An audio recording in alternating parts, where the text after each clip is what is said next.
Hey there, it's Rachel from All About the House. In this video I'm going to show you how to use the crop tool in Photoshop.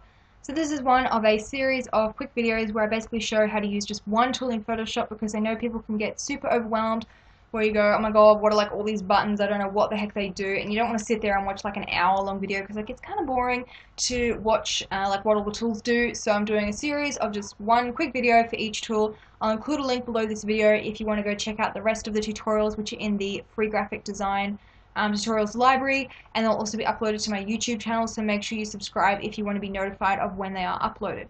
Okay, so all you need to do is locate your image on your computer, and then you just left click and drag to drop it into Photoshop.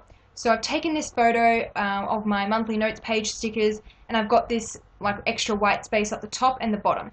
So that's fine if I just want to have this as the image and add some text down the bottom. I have another video tutorial where I show how to do that, which I like to do to add like a link to my shop, so if people see this on Pinterest or on the web somewhere and so other people can't steal my pictures, they can find out where they can like get this or more info about what's in the picture. But if you didn't want to do that, or say I wanted to put that down the bottom and I don't want as much white space up the top, then you can crop it out. So to crop, you just come over here to the crop tool. If you are not seeing this tool in your menu, it's probably because you have something from the secondary menu selected. So if you see these little corner arrows here all along this menu in Photoshop, that means there's a secondary menu, so like a flyout menu. If you right click, it'll come up with all of these extra tools as well. So that's one of the good things about Photoshop. It doesn't put all of those tools in front of your face to have the menu over here. You would go, oh my god, there's like 100 tools, like what the heck do all of these do?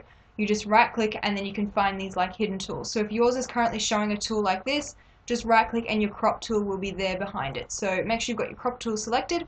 I always choose unconstrained, so that means you basically can go like freehand. You can crop it however you want, so you can drag it in from the middle. If I just wanted to get rid of this part at the top here, if I wanted to just get rid of something off the side but I wanted to leave these other ones, then that's when you would use the unconstrained tool. If you want to maintain the ratio so that everything gets dragged evenly inwards, so like if you drag it in, it's going to crop all sides, it's going to maintain its proportions. So if it started as a rectangle, it will then keep it as a rectangle, whereas if you do freeform, if you wanted to, you could make it into a square. So unconstrained if you want to go freeform, and if not, you just click on the move tool and then hit crop to apply your changes. If you go, whoops, I didn't want to do that, you go edit, step backwards.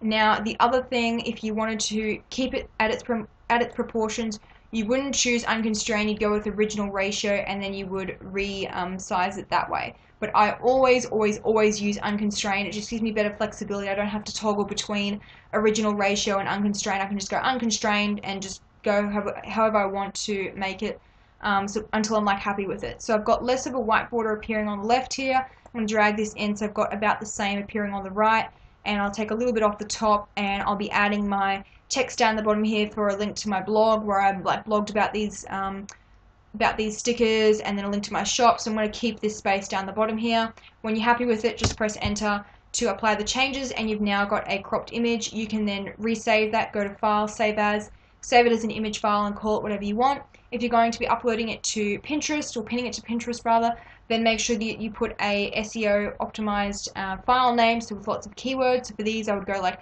planner stickers, notes page stickers, rainbow, you know, whatever else that describes what's in the image. Another tip is to make sure you put the most important keywords first, because that is what will be picked up first in the search engines. That's how you use the crop tool in Photoshop.